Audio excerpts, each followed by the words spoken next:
Assalamu alaikum, hormatly izleyijiler. Hoş geldiniz Türkmenistan Demokratik Opozisiýasynyň kanallaryna.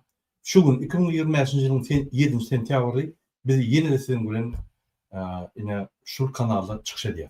Hormatly watandaşlar, şu günkü biziň temamyz halk maslahaty we halkyň meseleleri boýunça biz çykyş edýär. Näme biz şu temany galdyrýar? Sebebi ýakyn gelecekde 19 sentýabrda Türkmenistan'da halk maslahatı boljak. Urwan Berdimuhamedov öz agyr ýagdaýyny görüp, biz Türkmenistan prezidenti impeachment beren soň, ýagny halkyň ne birliklerini aýdyp, halkyň ynamyndan gaçan soň, şonu bildiren soň, ine Urwan Berdimuhamedov ýene-de rekonserwowka diýilýär, söwüşde şu zatlar, ýani çalışmalar. Şu çalışmalar diňe öýüni goramak üçin, öz kreslasy, halk maslahatyny ýolbaşyk wezipetini goramak üçin, onuň wezipetini goramak üçin şu ýaly halk maslahaty çağırýar. O ýerde pikir etmem, halkyň problemalaryny çözer, halkyň ýakyn hal ýagdaýyndan habar alar. Onu etjek bolsa halk maslahaty Amerika günne guruluş edip şo ýerde guruluş biznesi edenden halkyň ýagdaýyny, halkyň hal ýagdaýyndan habar tutup şonu edeni gowy Ine men efire başlamakam ýeni olarak ýatyrşak bolýan Türkiýedaky tutsak edilen Abdullah Urusov, Alişer Sakatov, Umida Bekjanova we Türkmenistan ýatan aktivistleriň hemmetine biz azatlyk talap edýär. Bizim pikirimizçe Türkmen hökümeti adamlar daşyrypdan ogrlaýar, oglak gaýdýar. Bu bolsa terrorizmiň bir görnüşi. Adamy oglamak, adamlar biýuna ýagdaýda tutsak etmek, bu bir terrorizm. Şonuň üçin çünki bandit hökümet Urwan Berdimuhamedov öz graždanlaryny başga döwletlerden oglak gaýdýar. Ol hemen üstülen polisin üstüne onun tapawut ýok. Kimin görkezmesi bilen edilýär? Urwan Berdimuhamedov görkezmeleri bilen edilýär. Ine Azat Issakov Rossiýadan oglak gaçyldy. Türkiýeden Farhat, ondan başga Alişer Sakatov gitdiler. Ondan başga Türkiýede ine Maksat Bayram, Ruşen Klyçev, Maksat Bey, Ruşen Klyçev ýene-de şu meňzeş onları ýa-da tutup aldyk. Egerde onun dokumentleri ýok bolsa, onu problema ýok. Deportasiýon lagery tutýar, ýagny migrasiýon guluk tutýar, Türkiýanyň deportasiýon lagery goýýar we şo ýerden Türkmenistana akidilýär we habar edilýär dogun vatandaşlaryna. Yani o suğdu bolýar, suğud açyk bolýar, o näme terroristlermi oralary ýapyk suğda derýär.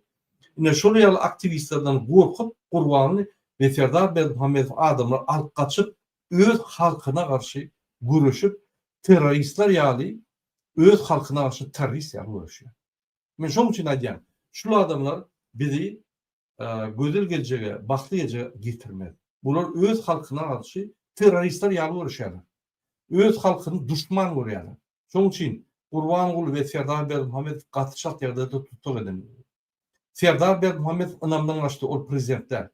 Ol halkyň hiç wagt ýagdaýyny çözmedi, diňe agyrlaşdy ýagdaý.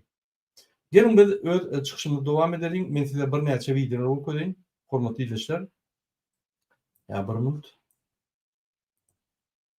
Video görkezmekam men size bir maglumat berjek bolýan. Ine Türkmenistanyň halk maslahaty geçmeli, ine bir topar bizim aýal gyýlarymyz, ýani bizim aktivistlerimiz, graždan aktivistlerimiz, dewlet aktivistleri birlikde hemmeti, ine şu ýaly bir video rolik taýýarladylar, men şonu size görkezdim. Häzir Pejik organizasiýon komitet töredi, gurulmuşlyk komiteti şo ýerde gije güni işläp ýörler adamlar, graždan aktivistleri. Şu geçiriljek 19 sentýabrda halk maslahaty ýalpdan hemme torary ýygnap, ýene bir gezek biz inni bolsa Urwan Berdimuhamedowa, ýagny halk maslahatynyň başlygy, milli lideri tora berýär we onuň wekilleri, ýani halk maslahatynyň wekillerine pampersy ýaşullara torary geçirer. Egerde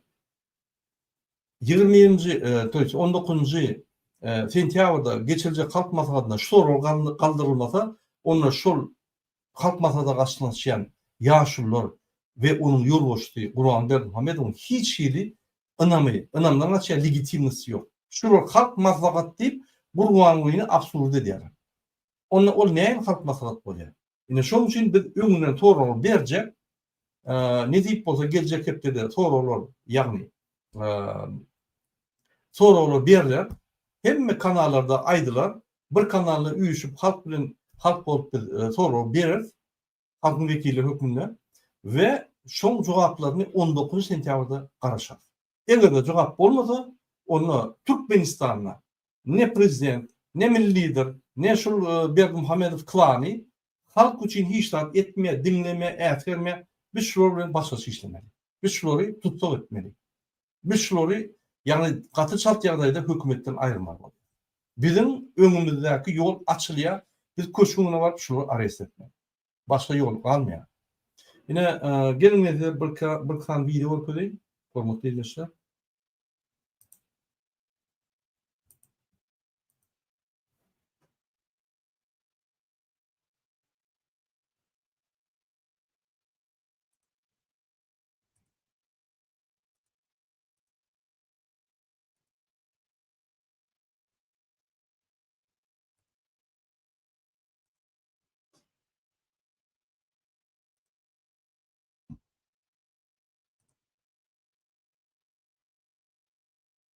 Ünlülerin häzir ýa reklama gidip başlady hem yerde hem kanallarda TikTok'da reel'ler koyup başlady hem rahatlary.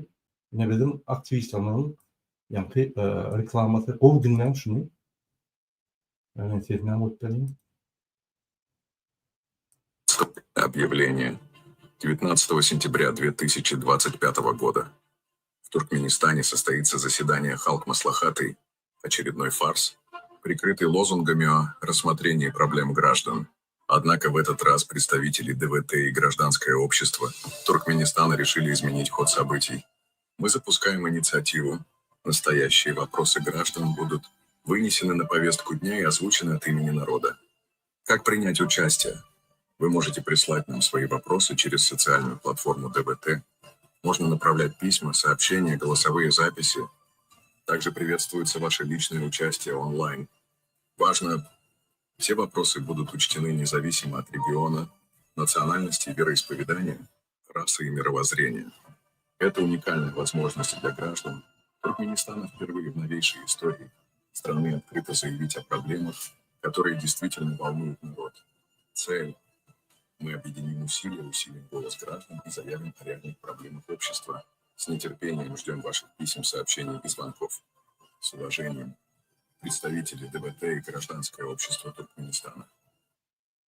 Yine hormatly izleyiciler, şuraya reklama koyuldu. Siz şu reklama koşulun. Ben başka da size götüreceklerdim var. Обращение к учителям Туркменистана. Yine hormatly izleyiciler, şunu da söyledim. Yine DVT chat aktivisti bir chatımız var. Yine şunu chat'a girýäňiz. Şöyle şuraya reklamada dur. Ve şu yerde başka da maglumatlar var. Yine şu yerde yürüyüp halk maslahat diyen bir chat açıldı. Şuna basýaňyz. Siz gün halk maslahatynyň içine girýäňiz. Pardon. Yine atkı grup ýa-da yine şu yerde maglumatlar var.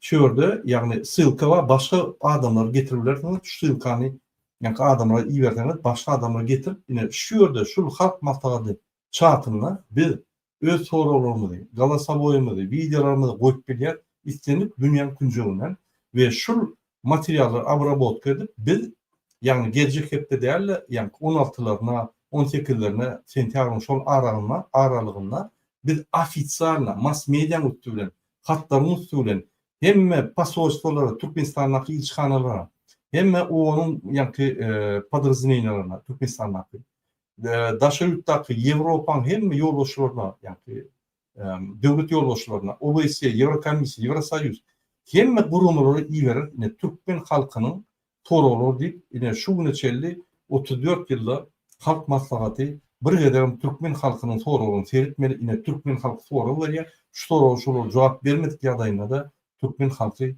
şolary ynandan gaçyrýar diýip. Hemme zatlary ýa düşünüş ýalar.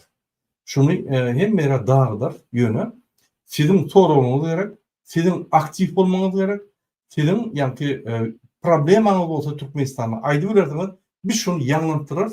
Günü prezident, halk maslahaty bütün dünýä görür ýa. Tebe bizim çykyşlarymyzyň sırkylary hemme döwletlere urudylar. Yani katların içinde. Sırtırı koyar. Yani şu yalı ulu bir ağaçsa geçiyor, şuna koşulun. Biz aktif formalı, yine şunu koşulup şunu işlep başlandığında biz öz gраждан hareketlerimizi oluşturuyor ve gраждан cemiyetini dövülüyor. Yardımdan çıkarmam. Gраждан cemiyeti bolmasa adaletlik bolmaz hiç vakit Türkmenistan. Biz şunu dövülüp başlamalı. Biz cemiyet rahatlara koşulup başlamalı. Biz cemiyet işlerine koşulup başlamalı. O aktivistlerin başlatılacağı yok. Sileler de koşulmaz. Yine biz sizi çağırıyor. Biz hem şertler vurunap biliyor. Vurunap veriyor. Siz değil mi şunu pidalanmalı. Ona bir. İkinci, yine şu orada informasiya var. Ort diline, Türkmen diline hem dilde geçenler. Kontaktlar, kurmuşunun yani kontaktlar hem de hatta bazı. Biliyor musun? İnni başka materyal okuyacak olan yine bir halk maslahatı boyunca size gurum verecek olan hormatly vatandaşlar. Yine halk maslahatı değil. Sizin bilişini diyelim. 1992 yılda Niyazov YKT kandidatlı prezident saylovuna geçirdi. Edil şol saylovlar gelecekte kult lichnosti, yani avtoritar rejimin, diktator rejimin bolcağını tasdikladı. Değil mi abi? Bu ne saylov oluyor? Bir adam mesela. Demek eyyem şol adam devleti basmanmana legal skemalar olup devleti basmalacak. İllegal skemalar olup nelegal hareketler ediyor. Yine kıyınansak da biz imzim oturup Türkmen maşı oyuncu aydım 92'de aydım onu tant edip ay sen mala değil sen Türkmenistan düzdörtün sen Türkmen yani şu hatları aydıp yine onun önünü yıkılıp onu derrov diktatör. Men näçe şu hatları düşünürken gelecekte şuraya bolmalılar biz tarihimizi goýulmaly näçe bir şuna geldik 34 ýylda şuna geldik.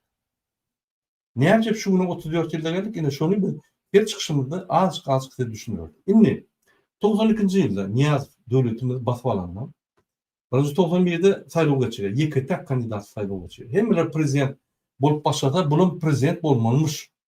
Özünü prezident belliyor. YKT kandidatlı saylov geçiriyor. 99% alıyor prezident bolýar. Gülkünç. Eýýäm gülkünç Türkmenistan döwleti emeligel eýýäm gülkünç başlady. Hiç bir döwletde öňkü Sowet Soýuzyna giren döwletlerde oraya bolmady. Eýýäm gülkü. Hökümetden bir adam basyp alýar. Eýýäm bilip dur. İkinci 92'de täze konstitusiýa kabul edilýär. Şol wagtlary Verhovny Sovet we Türkmenistan. Verhovny Sovet meclis bolýar.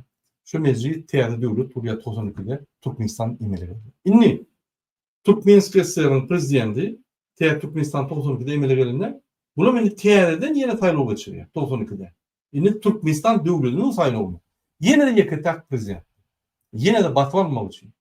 Batyp alýar, yani 99% alýar özüni belliýär. Adamlar sağ oturun diye, sağ olun diye, anam bildirdim. Men hükman sizi, yani genosid ederim, helak ederim, ratip söz veriyor. Ünsörüm. 92'de inni hükümete batıp aldı. Devlet, 3 tane devlet kuruluşu var devlette. Birinci, yani kanun çıkarıcı meclis. İkinci, prezident ve onun kabinet ministri. Üçüncü, kadetler. Şimdi bu näme diýär? Niyaz, Mekir Türk Niyaz näme diýär? Şu 3 tane devlet kuruluş sisteminde on güýjiden meclis şunu aýyp bilýär, meclis şunu garşylyk berip bilýär, meclis şunu tuğda berip bilýär. Ýa meclisin başynda kadet şunu tuğda berip bilýär, kadet şunu at bilýär. Kadetleri çalışıp diňe öz karary bilen goýmaly etdi.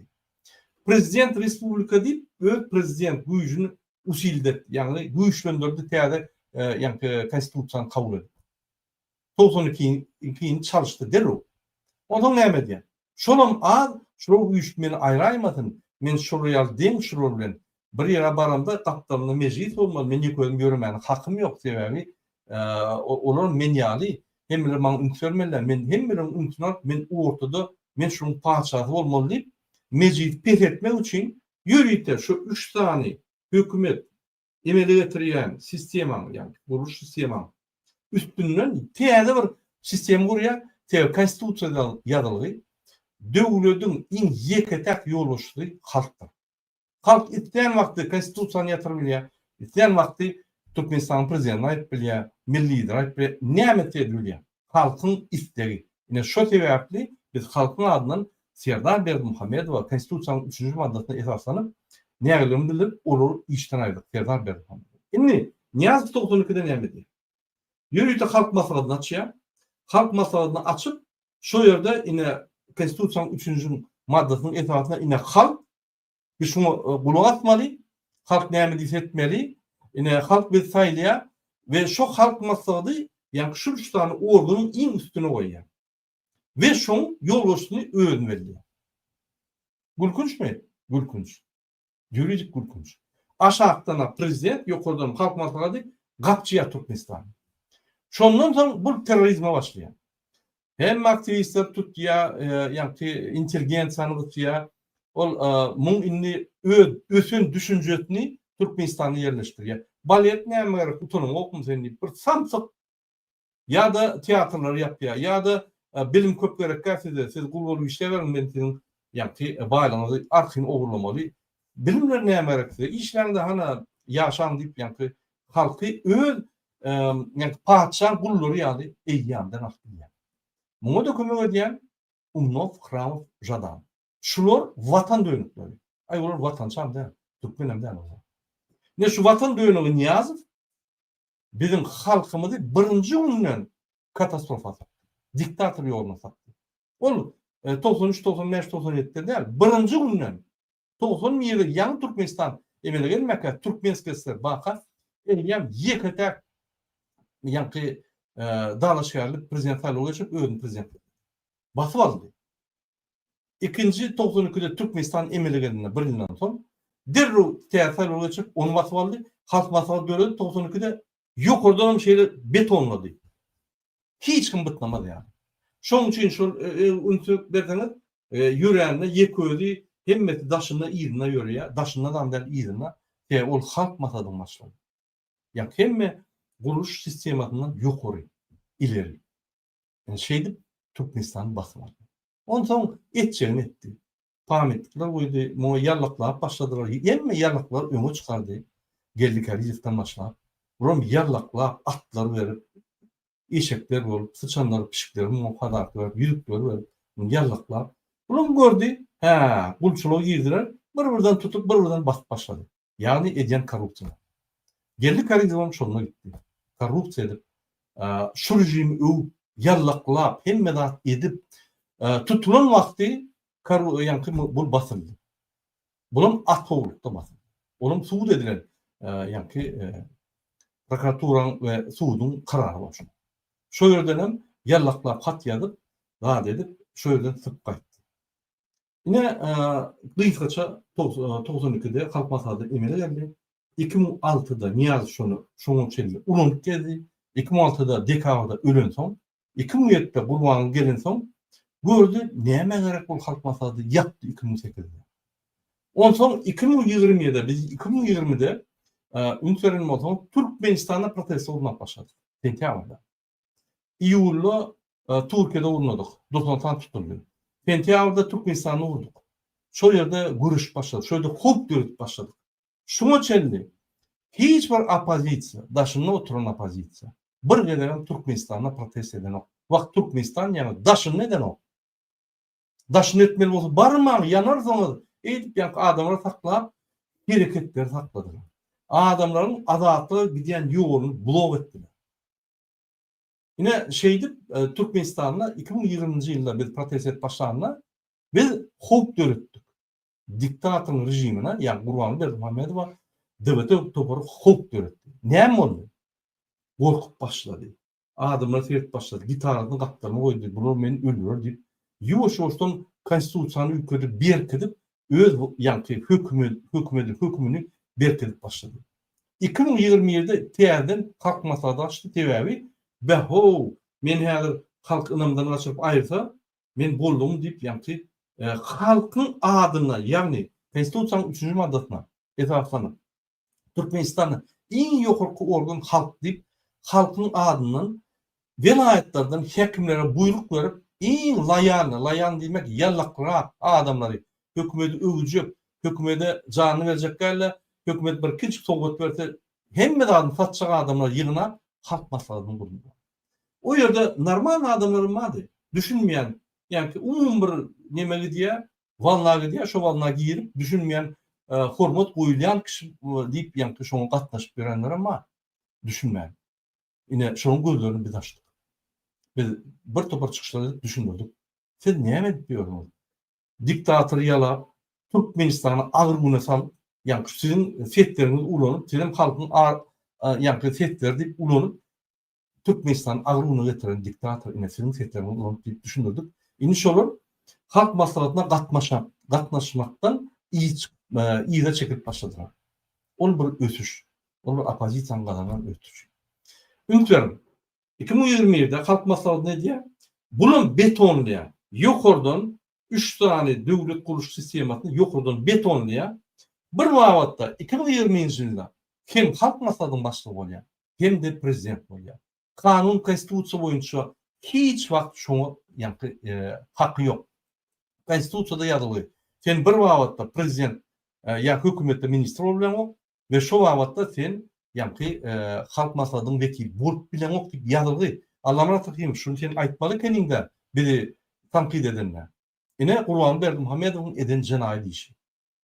Şuraya ikinci idarana halk maslahatında 2020 yılda geçirenler özü spisikte yoktu. Son sallı yani danışkanlık bu torun son, sayılı bu torun son. Son kımamen hem de bu torun son bir gün geçen son özünü koydu şöyle. Şeydi konstitusiyanı durman bolup gelen Kurban Berdimuhamedov.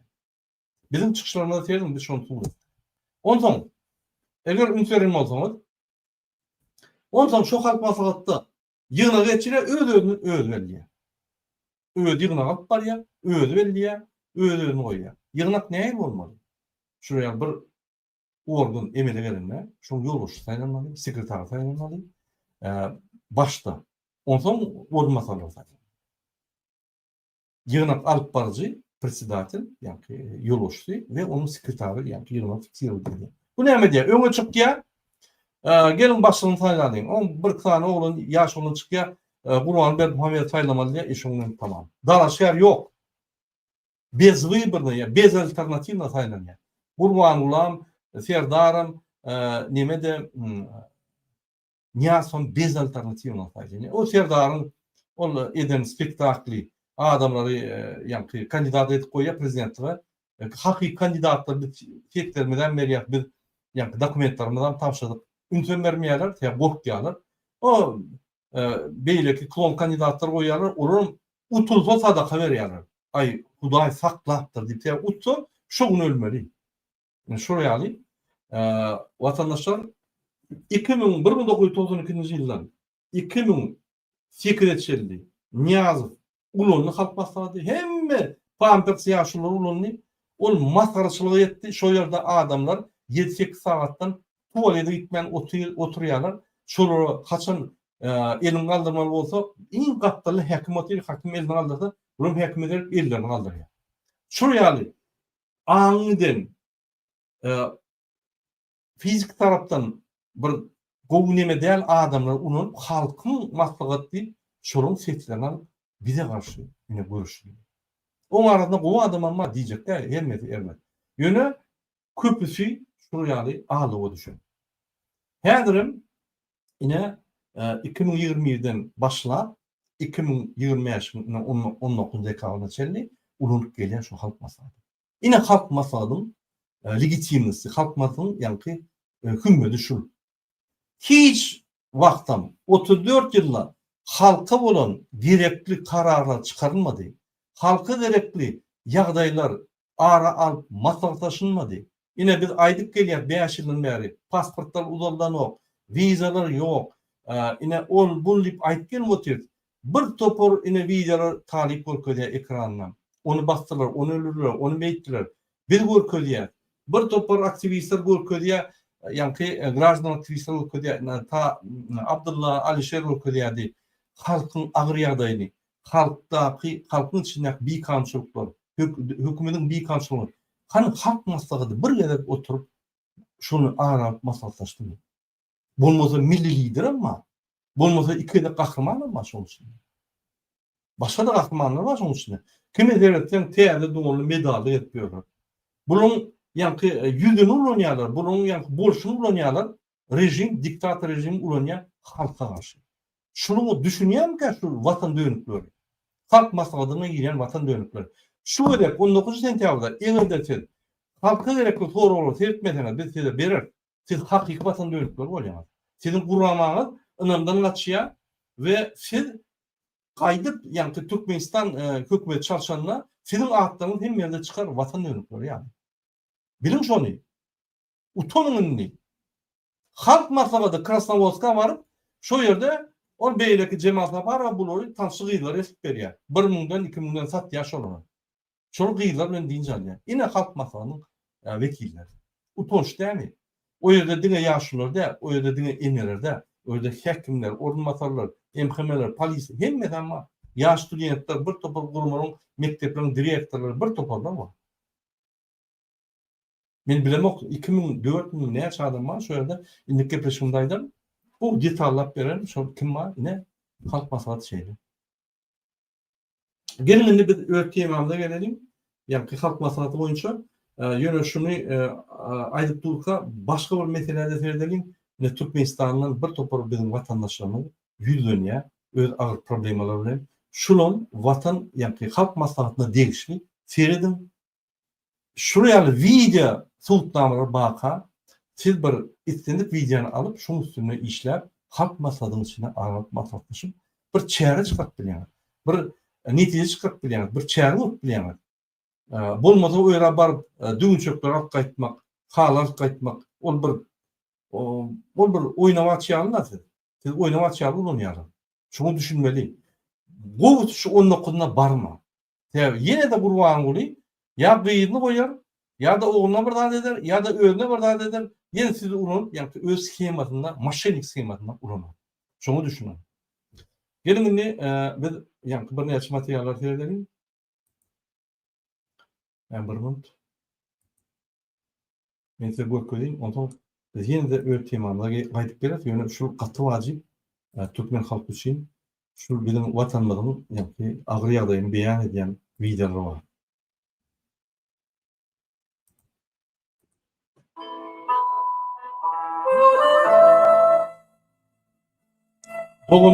Oğlum agyr ýatyr.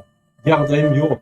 TikTok'tan alandan onun için bir ümit ettiğini pul berýärler. Siz onun için bir ümit. Bu şu ýany bilýänler var. Indiki şuňa ünsüren hormatly anlatylýar.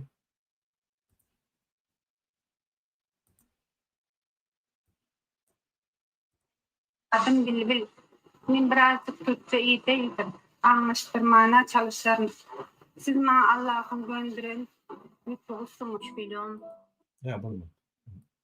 Men Türkmenistanlıyım. Adım Bilbil. Men birazcık Türkçe iyi değildim. Anlaştırmana çalışarım. Siz bana Allah'ın gönderen lütfu sunuş biliyorum. TL ile ben ev aldım. Hep giderlerimi kapattım. Borçlarımı kapattım. Eliniz ayağınız hiç dert yok. Şu an Dubai ama TikTok'ta paylaştım. Bir hediye gönderdi. Sonra minnettarlık bildirdim. Teşekkür ederim. Sağ ol. Ömrün uzak olsun. Yine ünsüren şu Cay Dubai deyip Dubai'de oturuyor öyle. Bilmem şu adam Türkmenler kömek ediyor. Olmasa Türkmenistan'ın prezidenti var. Türkiye'de konsoluk var. Şöyle 33 tane MHM'ş var. Ulu bir giden general konsolosluğa var. İçinde bir topar konsollar var. İlçihana var Ankara'da. Olum yankı fırşetler katlanıp kofe çıkıyor. Gelip Türkmenistan, Üfya dağıtlayıp. Bir topar halkı Türkmenistan'da kazanıyor. Türkmenistan'ın prezidenti, milli lideri var. Türkmenistan'ın halk maslahatı var. Türkmenistan'ın meclisi var. Türkmenistan'da ombudsman var. Ombudsman diye yürüyüşte adam haklarını koruyan adam var. Hanidir? Kaçın dedi işlep başlayacak. Biz bir-birden sizin ınımlarınızı kaçırıp yankı dedi noğla iltiyat, noğla diriyat dedi. Bir-birden biz sizin yankı ınımdan kaçırıp siz noğla diriyat. Siz vedipeden gitmeli olayanız. Bir-birden prezidenta gitmeli. Şu günden beri 20. Ağustos'tan beri dine bir kan yolu yürüye onu arayış etmeli. Şu 22'den beri 22. Ağustos'tan beri her çeken dokumenti bir kanun. Canın sağ ol. Dine şunun için şunu arayış etmeli oldu. İntek düşündürüşen beri neymiş 20. Ağustos'ta işten gitmedi. İnni herdir kurbanı nişanına halkın şanına gurban ve halk masalı. Görülen şunu işleyen işen yok. İşlemedi, işini etmeli. Hem de şol halk masalatını yapmalı ve o halk masalat der halkın hiç yağdayları, hal yağdayı, hiç ferderin yok. Halkın yanına barayan adamım yok. Şunu bir öğreneyim. O halk masalatını katlaşan adamlar herkimin biznesi var ya da onun karınlaşı, onlar gülüyalı yaşarlar. Onlar halkın bir nimeti değil. Yöne yığınalan yallaklar. Bol değil. İnenlik video verdim. Şuraya şu Dubai'daki adam Türkmenlere kömek ediyor. Türkmenlere yardım veriyor. Bu adam Türkmenlere yardım vermeli. Türkmen'in arkasında arkada var. Yine eğer TikTok'u girseniz benim arkamda o surat var. Yüzü padoş yelmenin. Kurbanı dedim hani. Arkada var. Türkmenistan'da devlet var Türkmen'in arkasında. Neymiş bu adamlar giday olup getiriyor bütün dünyada. Neymiş bu adamlar ağır yağdayla mağlup olup ya ağır yağdaya düşse ya da bir sağlıkları petelip bir zat bolsa han Türkmenistan kömegim yok, adam yok. Şolar yetim yalı etmiyorlar. Başka bir devletin adamlar kömek ediyor. Türkiye'de rak olup yatan çağcığa dermandan pul bolman soň bir öljek olan ölen bir yaş çağan dermanlar şoňa berilýär. Sadaka diýip. Utunanlyk mı Kurban berdi Muhammed? Millilidir, yene bir zat. Häzir men bir nimäni köýen şu gülýän zadyny. Dinlen şunu? Ha bir mi? Dinlen şunu diýen zadyny. Dinlerim. Şu adam yüzü padoş binamız. Yana oğulgarak gelince men her ýerde ýüzlenýändir. Yana şu ayal maşgala durmalar. Ol saq taraftaki giýje ünlü. Başlan şu söyle küntüşlük edip triyep çekip kakıjan taşıyıp filan bir köpeslik ediyor. Her velayette mun bir 3-4 tane bir bolunca. O kimin milli lideri? Näme samozvanic? Dinle şu näme diýen? Adem'in boyu siyasetten biri genatalarına bulan çağrı, sevgidir. Çok da nakıl çağrı. Atan bağıtı olsa Allah Teala der. Emin bağıtı. Piyama, yalka.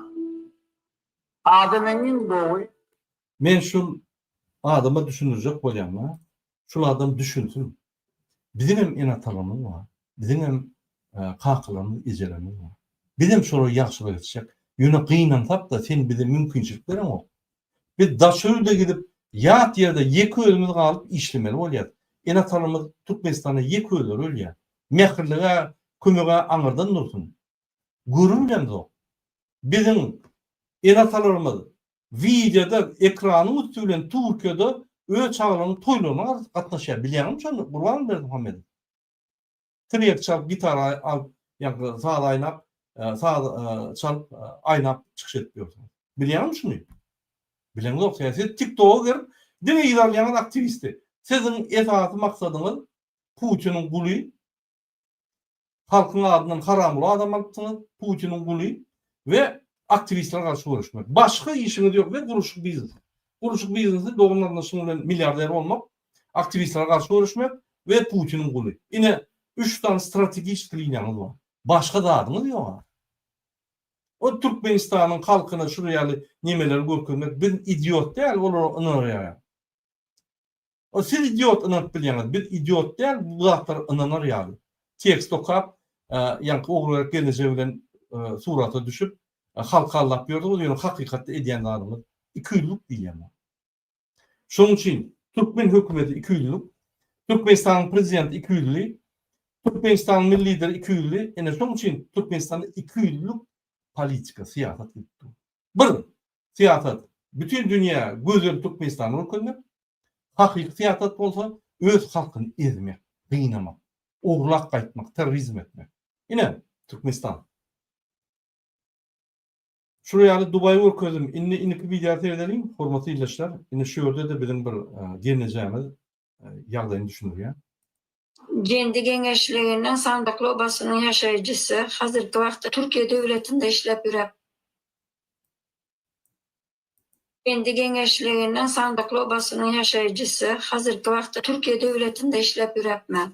Benim oğlum Kerim Üfluslan 2023 yılın 15. Oktyabırında Çerçeve Trabı'nın Bereket Gençliğinin Gökler Obası'ndan Yıldız Kanatlı bir bozuk kızı öğlendi. Oğlum bilen gelinin bahtlı olsun deyip ben durmuşuna koşulmadım. Yine Yıldız Han'ın niyeti bozuk çıktı. Oğluma görülüp eşitilmedik bir töhmeti boyun attı. Töhmet belasından Allah korusun da yöne yere aydınman eken. Oğlum etmedik iş için 19 yıl azatlıktan mahrum edilip oturaverdi. Hormatlı prezidentim, Hacı Serdarım, sizde hayiş edip sorayarın. Oğlumun şu güne sebepçi olan Libaf Eyaletinin Farab şehir polisiye işgallerine ve prokuratura sürücüsü Musayif Aşırgeldi'ye bir güne adamlara töhmetleri boynuna koyup türüme basmağına sebepçi oldukları için çare görüp vermenizi hayiş edip sorayarın. Polis işgalleri Hürmetli Kemaleddin, Pirliyev Şöhret, Bibitov Kadam ve Azat degelleri zorluk bilen toka tutup zorluk bilen kol çektirdi. Yine benim oğlum bu cinayeti etmediğini polis işgallerinin zorluk kullandıklarını sürücü Musayif Aşırgeldi'ye aydadı. Aydiya. Musayif bolsa sana hiç kim inanmaz. Kanun menin elimde, menin diyenim bolar dep haybat atyer. Hakikatten hem Musayif'in diyeni boldu, inansak da. Size yazan hayışnamalarımız size kavuşmadı, hormatlı prezidentim. Ben çaresizlikten şu videonu çekmeye mecbur oldum. Hormatlı prezidentim, Hacı Serdarımız, sizden hayiş edip sorayarın. Karamaya halkın cebir çekmeğine yol vermezlik için polisiye işgallerine ve prokuratura suçüsüne bir çare görüp vermenizi sorayarım. Oğlumun günahsı olsa ne için bize poligraf aparatını vermediler. Biz poligraf aparatını sorasak.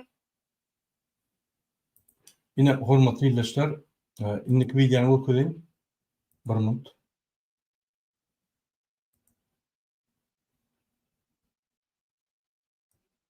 Salam. Men öňüm jaýym boýunça jaýymy görkezip, jaýymdaky treşinaları görkezip bir video koyupdym. Ýöne men polisiýadan çagyrdylar. Awa öçürmeli onu ýazat goýmaly däldik. Haýyn bizden arkadagy serdarymyzyň bize beren mümkinçiligini peýdalanyp 30 ýyllyk ýeňillikli jaýlardan ipoteka jaýdan aldym. Nazar hususy karhanasyna saldyrdym. Emma jaý göçüp gelip bir gülüp oýnaryn diýdim. Şol niýetler bilen aldym. Bolmady. Jaýyň her ýerinden hep kemçilikler çykypdyr. Jaýym treşina berip asnavnoy plita götürtdiren divar süýşdi. Seismologiya, hil taýdan her ýerden gelip bagladylar, kemçilikleri tapdylar. Hil taýdan kestirgen ýüze çykardylar. Becermedik netije çıkardılar, ema gelmediler. Şonça yazdım, yurdum. Ahırson şu yılın 28. çisa, 6. ayın 28. çisasına geldiler. Onu bunu etmeli dediler. Ana divarım, şu aşağı bloğun üstünden, ama yukarıdan çapıp tros geçirdiler, jağa çektirezdik. Yine ön treşinalar yine açılıp uğradı, hali işler kuturmaka. Seismologiya gelip 45 gradus armatur demir koyup 2 metrligine kazıp koymalı deydi, ama olaryny şunu alaydı bir 50-60 santimetr koydular. O da yine kopup kayıttı hemmesi. Yine kanalizasiya bilen bile kopardı. Tazılcan koyacak deyip kasıp gittiler. Yine 10. Ağustos'tan beri deyip oturuyorsun, hiç öyle firma gelen yarım yart etmemiz adını koyup gittiler. Yüz tutmadığım yer kalmadı. İnha fundamentim, koyun fundamentleri sökülüp, uğranıp yatır. İnha men özüm düşüp görkezen, inha öýüň içindäki fundamentler uğranıp, ýene bloklarym uğranıpdy. Onu men düşünmeýänken, ýene bir täze goýulanlarym döwülip uğranıp yatır. Men zatlara kanur öktü däl ýöne ha kanalizasiýa bilen gopup gaýtdy. Mine. Nime şeyde pasudamy legene ýuwap ýörün. Arkadaşlarımız bir husus karhanalar yurdumuza odalamağa, taze binalar olsun dip öğretti. Her bir ayet yenilikli öýle olsun. O husus karhanada işlep ýören ýigitlerimiz, agalarımız aýlykly gullukly olsun diýdiler. Emma bu karhanalar diňe öz bahwitleri üçin. Ine hormatly dinleşler, indik videoňa okuyýar.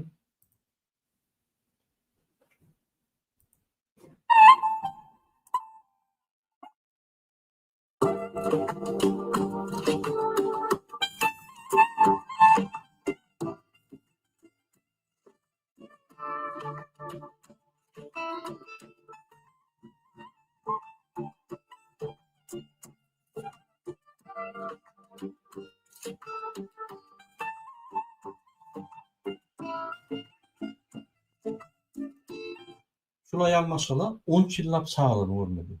Daşökde işlemeli boldy. Daşökde bolmaly boldy. Bizim bu ýanky mysal dinle şu masalda köp masal. Menem 20 ýyl boldy. Ýanky dowum alışmy görmedim. 20 ýyllap ejim görmedim. Kaçına çeldi çıdaş şulatlara. Kaçına çeldi bir iki saat samsak öýüne olmayan idiotlar biri çeklendirdiler. Yanım komentarda näme etmeli şunu için. Şu ýaly maşallar köp. Şunu görüňdi. Nefsin agryýar sebäbi 10 ýyl bir ul bir böýrek çağı için. Şu iki saat gyýjaga 10 ýyl mundan 5-6 ýaş çağıdır ýa-da 3-4 ýaş çağırdy. Eýýem çağıry ul olup eýýem çağıry ýanky bir ýetjek derejede edip esas şu momentda 3 ýaşdan 14-15 ýaş geldi çağı tertip alýar. Terbiyetini alýar. Şu terbiyet bolmady. O babalar, atalar berýär ýöne ulum uraýaly ýa mümkinçilikleri ýok. Şoň üçin maşgalary dağıtdy Gurban Bermuhamedov. Munyň alyp barýan siýasaty türkmeni aýrylyşdyrdy. Türkmen maşgalatyny pozdy. Türkmen jemgyýeti, türkmen halky nämeden bar? Küzük maşgalalardan bar. Eger şu maşgalalar bolursa, onu öňde geljek nesilim bolýar. Ýitýär. Onun ruhy gaçýar, ahlak taýdyny gaçýar, bir topar zatlar emele gelýärde millet ýitýär. Türkmen halky galar, ýöne halka direkt ilat bolar. İçinde bir zekinli, bir öňe akyd biljek halky adamlar bolmaz. Yanlaklar, bir-birine näme diýen maşenikler, bir-birini alýan, bir-birine bir-birine aşy görüşýänler agyrlyk bolmaz. Bunun esasy Gurbanyň isleýän zady. Şoňa ýetirmeliler halky. Agzyr etmeli, ahlak taýdan bek durmaly. Biz maşgalarymyza ýetmeli, maşgalarymyzy gormaly, maşgal bolmaly. Şonda biz güýçli halk bolar, güýçli döwlet bolar. Eger şo bolmasa, näme tolk we daşyrykda eşek ýaly işläp pul berýär. Çağlaryň terbiýe bermesek, biz öýrenmede olar ýa türmäge düşer ýa bolar. Näme tolk? Ýitirýär. Bir topar maşgalar boldy şoň üçin.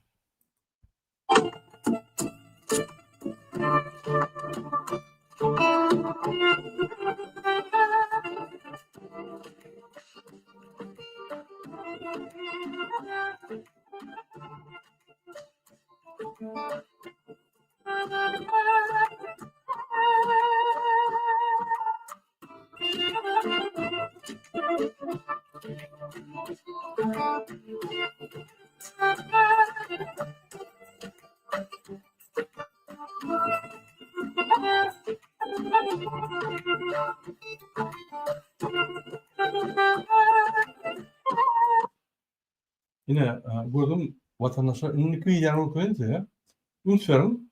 Yine şu wagtda näme işliýär Serdar Bermuhamedov? Biz bunu ynamdan gaçyrdyk. Bu eşitçi olatda. Elbette bulum reaksiýa bermeliler bir zat edýän kişi bolmalylar. Gelin Serdar'ın näme edýär?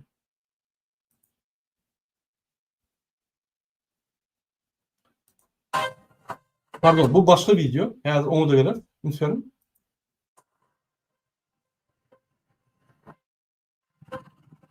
Şu videoda ýanky bir maşgala daşlary diýýär öýdäki aýaly ya başka adamlar gelip başlıyor. Bul joklar. Sebebi sen maşgaladan köp wagtlar daşyrypda bolmaly däl. Näme maşgala iyi çıkmaly. Eger maşgala iyi çıkmasın elbetde maşgala bitirýär. Ne şu hakda video men onu görkezmäne wagtym ýok. Ine senin näme işliýär? Serdar we Gurban Berdimuhamedowlar Türkmenistanda bir zat edýän kişi bolup, bular ýa-ni näme diýerler? AG Devlet Dili Avtonom Sürücüsü Anna Muradov 8462 AGF Devlet Dili Avtonom Sürücüsü Oradov şeýlikde şu adaglaran sürücüler yol hereketiniň kadalarını bödük avtology ýokary tezlik bilen sürüp yol hereketine gatnaşylara täsirçilik we hok göretdirler. Men Mekan Aşir Hajuranov 1979-njy ýyly Barkan vilayatyna dowuldum. Aşgabat şäheriniň Köbetdağ etragyny ýaşaýan. Men 2022-nji ýylyň 2-nji aprelinde Taýwat Reýlebis isimli bir awtobulagda Aşgabat şäheriniň Gurban Sultan Ejek köçesiniň uğru bilen 100 km/saat tezlik bilen sürüp keskitlenen tezligi ýokary dolandyr ýol hereketini kadrlaryny talaplaryny gödüp bozdum. Men edem güne işim dolu boyun alýan ve pişman edip künýär. Nikide şeýle hareketler aýtylmajaklar söýlenýär. Men Mudar Muhammedow Almaradov 1982-nji ýyl Aşgabat şäherinde doguldy. Yine vatandaşlar şu ýaly videoga indik video terdeling unutmayın. Men soň düşündürüm şu komentary berin ha. Berin.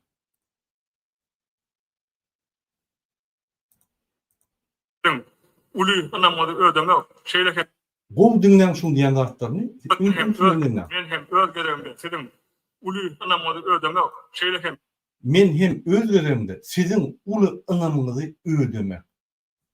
Gara şu adamlar halka watana hyzmat eden oklar. Diňe bir adama hyzmat edýärler. O ýene bir dinlen şunu. Şunu diýen zatlaryny.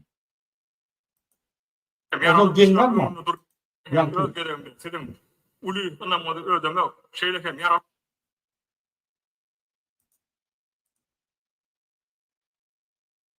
Ya bir yeni bir Öz görevimde sizin uly anamady ödemek şeýleke ýaraly güçlüň öňünde durýan wezipeler bir kempe ýerine ýetirmek üçin diýjäň bu dedim. Halal ýakny çekmäni ediz ýurdumdan goragyny hoşgardyr. Hormatly belensekler aşyma size.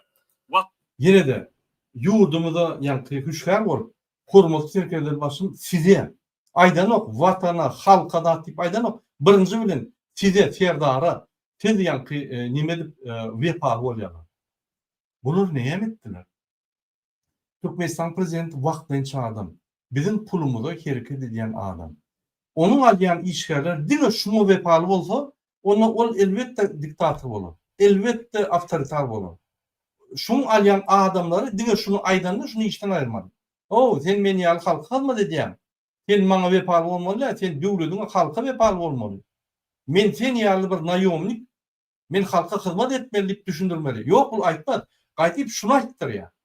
Şunu teksin ber ýa-ni aýdar ýa-ni. Unutmaň ýene bir dinlen. Sizin uly anamady ödemek şeýleke Sizin uly anamyňyzy ödemek. Unutmaň. ýaraly güçlüň öňünde durýan wezipeler bir kempe ýerine ýetirmek üçin diýjäň bu dedim. Halal ýakny çekmäni ediz ýurdumdan goragyny hoşgardyr. Hormatly belensek Halal zehmet çekmeni uly ýurdumyzy hüşgär bol. Hüşgärdir. Sen halal zehmet çekjek bolsaň, onu aýtmaly, men size öz janymy bagşlaýan diýip. Sen aýtmaly, men türkmen halkyma. Sen halalyny türkmen halkyna görkezmeli. Muňa näme çek görkez? Bu sen halal däýerligini bilýär-de. aşyma size watanymyza, mehriban halkymyza akbirokdan wepaly gulluk çekdigimde Size watanymyza, mehriban halkyna biz spisim soňundan. Ýöne aýdyk goýa nime üçin. Ondan öň ünütürüm. Birinji sizin öňünizde ýa-ni aýtdy. Ikinji size, üçüncü ýene de size watana we türkmen halkyna. Üç gedek size diýip ýa-ni serdara kasam berýär. Bir gedek watana berýär we bir gedek halka berýär. Ine şu ýaly bular awtoritar hökümet diňe öňüne wepaly adamlar alýar. Halk üçin, halkyň problemlaryny çözmek üçin näme? Şuňa aýdýan kazamam şol bildirýär. Ondan mana ruhsat edin.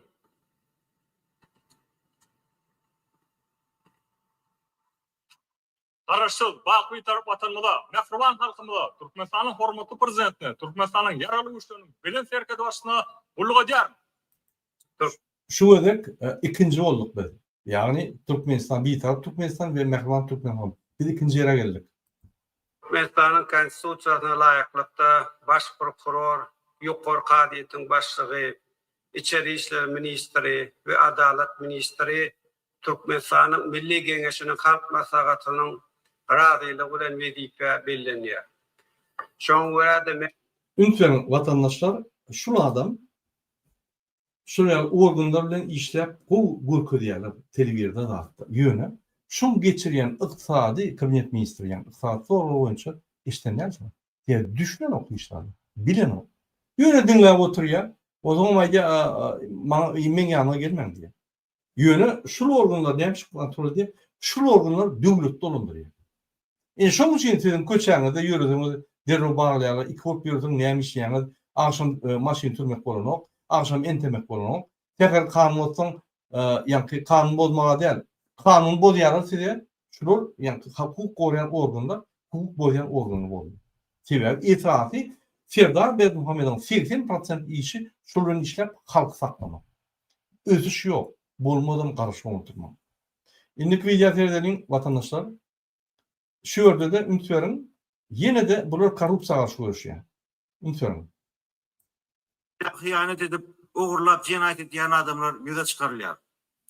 Geçirilen yetlap demoda Türkmenistan Tevdavı Sağda Arkadaşlıklar Ministeri'nin Akal Velayet Alcılar Cemiyeti'nin birleşiminin Bilmeyen Alcılar Cemiyeti'nin başlı vazifetinde 2020 ýylyň 31-nji maýyndan 2020-nji ýylyň 18-nji aprel aralygyny işlen Rahman Bäşim Wiripotiýalyklygyndan hıyanet peýdalan ýol başçysy Akal Velayet Alcılar Cemiyeti'nin birleşiminin başlı vazifetinde 2020-nji ýylyň 20-nji dekabryndan 20-nji ýylyň 25-nji aprel aralygyny işlen Rahatça Durdunadar we Bilmeyen Alcılar Cemiyeti'nin Ammar müdürlüğü vazifetini işlen Muhammed Dural Abdullah Dağlar bilen Yetlapdan cinayetçilikle dilleşip Bilmeyen Alcılar Cemiyeti'ne işçi vazifet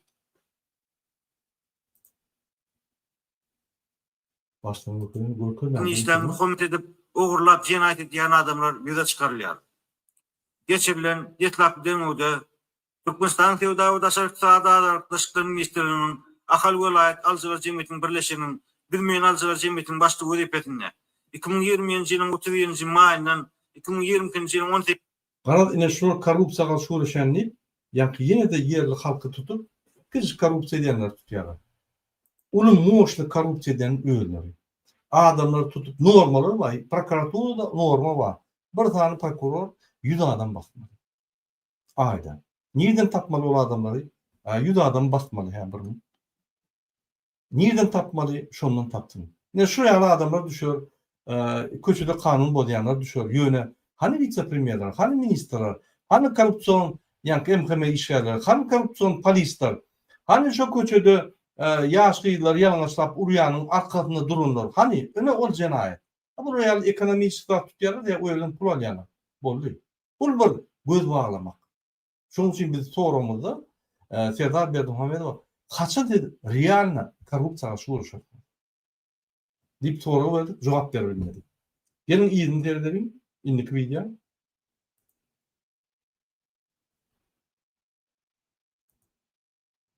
Şöyle de yani korrupsiýaga şuýarşýar.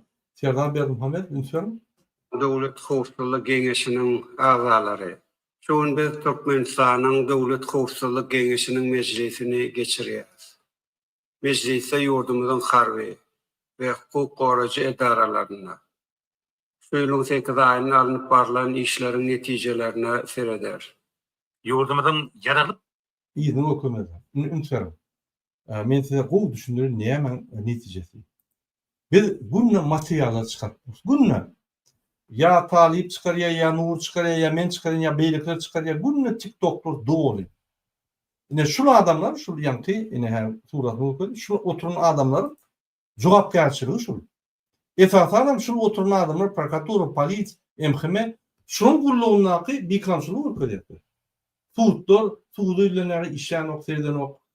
Adamın ýüllerine yeri yok. Yine şu ortada oturan prezident var. Şonu da yüzlenler, şonu meden o. İnanın.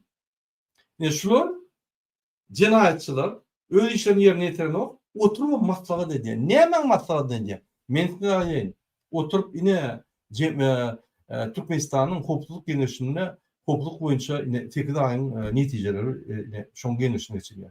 Bunlar neye aktivist alıp geldin? Sen ne yapıp komentar yazmadın? Sen ne yapıp çıkış etmedin? Sen ne yapıp beyitmedin? Sen ne yapıp onu alıp gelmedin? Tapın yerin aşağından haram dağlar deyip yine şunaydı ya. Ya verdim onu. Şuraya yığınakta fikir etmem. Devleti oraya da dedi. Berkledin. Hiç kim öne çıkmadın. Sizin konstitusiya sorayan yok. Bir ağzını açtı. Bir şun çağrı varın deyip yine bort geçen. Yerlerde görüyanı değil mi? Şu bort geçen. Ya başka bort geçen. Ya da yerlerde yürüyorsun. Polisi gel. Vaksalamu aleyküm. Ya şu şeyler gidin, beyler gidin deyip maslahatta verem yok. Derrev uçuz kovudan başlap değil korrupsiya. Yine korrupsiyanın yol boşluğu tiyatlar verdim. Şunun için bir şunu tutup etmeli. İndeki video seyredelim. Ay bunu soruyu alayım. Yine buna gör koydum size. Şimdi ben şu videonu koyacak koyan. Yine iki tane kahraman var. İki de kahraman kurbanı verdim ve Serdar verdim. Şimdi ben size hakiki kahramançılığı koyayım. Yine Kazakistan'a biri hakiki kahramançılık etti. Şöyle bir adam aeroportta birini zaложник alıyor. Neyin şunu halat ediyor? Yönü koy bir adam. Yine şu hakiki kahraman. Ножом взял заложников в аэропорту в Казахстане. По данным казахстанских СМИ, агрессивного мужчину попросили предъявить документы в зоне досмотра аэропорта, после чего он напал на одну из сотрудниц, схватил за волосы и стал угрожать ножом. По данным полиции, нападавший задержан, возбуждено уголовное дело. Однако нападавшего остановила не полиция. Ей помог один из посетителей аэропорта Муса Абдраим. Он предложил себя в качестве заложника и затем обезвредил нападавшего. Президент Казахстана уже представил его государственной награде. Как в аэропорт удалось пронести нож, неизвестно. Yine şu Baksiyoroğlu'nun yani şu yerde şu adama zaложник koyuyor meni aldı. Ondan şu adamı yani yere çıkmak yani yerde şunu batıyor dedi. Yine bu kahramançılık. Sen ne ettin? Kurban versin. Sen pul uğurlap kahraman oldun. Pul uğurlamakta Türkmenistan'da en yukarı derecelerin uğru. Sen doğun anlaşılan pul uğurlap sen kömek edip sen bütün dünyada tanıdın. Yine şu kahraman sen. Hani bir yerde kahramançılık bir sana şansın düşmedi sen şansı gözlemedin. Şans olsa kaç gidiyorsun sen.